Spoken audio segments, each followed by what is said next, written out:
Le fait média du jour, c'est le marché des contenus audiovisuels qu'on appelle le MIPCOM qui se tenait cette semaine à Cannes. Alors ce nom ne vous dit peut-être rien et pourtant c'est là que s'échangent les tout nouveaux programmes entre les chaînes du monde entier. Du coup, Jérôme Ivanichenko, qui est notre expert média. Bonjour Jérôme. Bonjour Jean. Vous êtes allé fouiller parmi ces nouveaux programmes pour repérer quelques pépites qui débarqueront peut-être un jour sur nos écrans. Oui, et notamment dans le domaine des divertissements, bien sûr. C'est là que la créativité des producteurs s'exprime le mieux. Je pense notamment à ce concours de chant venu d'Espagne. Ça s'appelle Lub-Dub. Cette fois, pour départager les candidats, pas de vote des téléspectateurs, pas de notes décernées par un jury non plus, mais des pulsations cardiaques. Je m'explique. Chaque personne présente dans le public de cette émission est équipée d'un appareil qui mesure son rythme cardiaque. À la fin de la prestation d'un artiste, l'ordinateur compte les battements de cœur et calcule donc l'émotion suscitée par le chanteur auprès des spectateurs. Celui qui est le plus émouvant remporte le concours. C'est plutôt très original.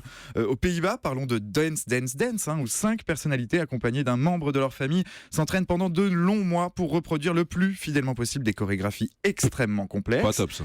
C'est un petit peu moins top. Et au Japon, en revanche, ça va vous plaire. J'ai repéré pour vous un concept de jeu autour de la peinture qu'on pourrait appeler toile de maître contre vieille croûte. L'idée de ce quiz, on place un candidat devant 2 tableaux. L'un est l'œuvre d'un artiste contemporain très réputé, l'autre est signé d'un peintre du dimanche.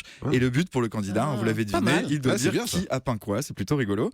Et puis place à l'amour quand même, ou un semblant d'amour. Le speed dating est un petit peu moins à la mode cette année dans les télés du monde entier, mais j'ai quand même repéré pour vous Undressed chez nos voisins italiens, où 2 candidats à l'amour se rencontrent pour la première fois au lit et complètement déshabillés. Une drôle de manière de faire connaissance. Ah oui, ça c'est clair. Et puis on trouve également beaucoup de programmes autour des grands espaces. Oui, c'est Passion Montagne chez les producteurs cette année, avec pas moins de 3 programmes qui ont pour décor les sommets du monde entier. En Italie, dans Monte Bianco, 7 personnalités accompagnées de guides de haute montagne se livrent à une course-poursuite effrénée pour arriver le plus rapidement possible au sommet du Mont Blanc.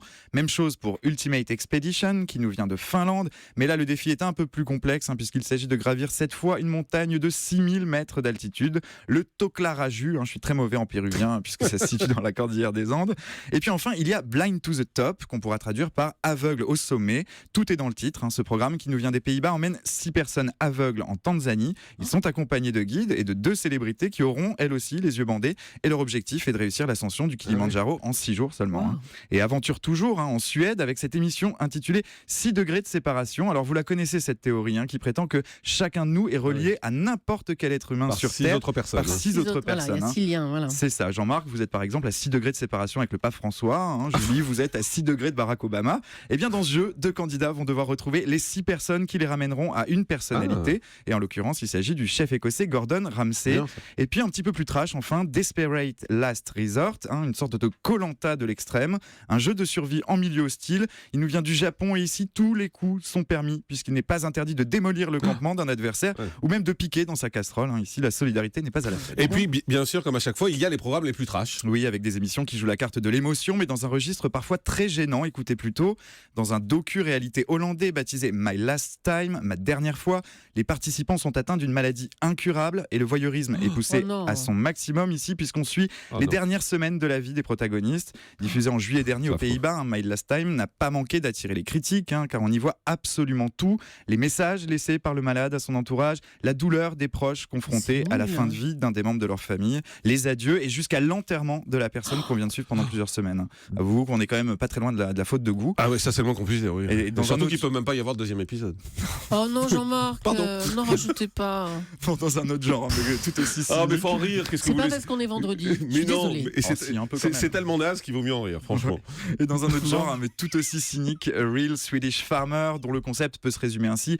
Vieux fermier en fin de carrière cherche héritier, et ces héritiers potentiels que doivent départager des paysans suédois ne sont autres que des migrants. Ils viennent de Bulgarie, de pays asiatiques ou encore de Syrie. Une sorte de télé-réalité de l'emploi et de l'immigration. Certes, c'est d'actualité, mais on peut rester sceptique sur ce concept franchement douteux. En tout cas, vous le voyez, au MIPCOM, il y en avait vraiment pour tous les goûts cette année. Voilà, il y a forcément un de ces programmes qui arrivera un jour en France sur une des chaînes de télé. On espère juste que c'est pas parmi les 2 derniers que vous nous avez expliqué. Merci beaucoup, Jérôme Ivanichenko. On fait une pause, on se retrouve dans un instant avec le zapping. Restez avec nous, c'est Europe 1.